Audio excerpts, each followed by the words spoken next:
I'm going to join two Coax cables together using a barrel link. First of all, I'm going to strip off the outer insulation and then twist the braid.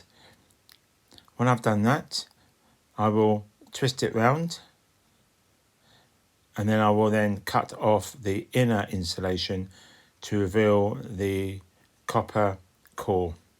Trim it up to approximately the right length. Then I'm going to put the cap on and then the clamp and then the main body and screw it together. Make sure it's nice and tight. I'll repeat the process on the other end of the coax cable, cutting off the foil and the inner insulation. Need to just trim it up. Again, put the cap on and the clamp and then the main body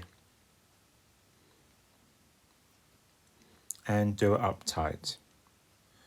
Next, I'll be using a barrel link, join it together,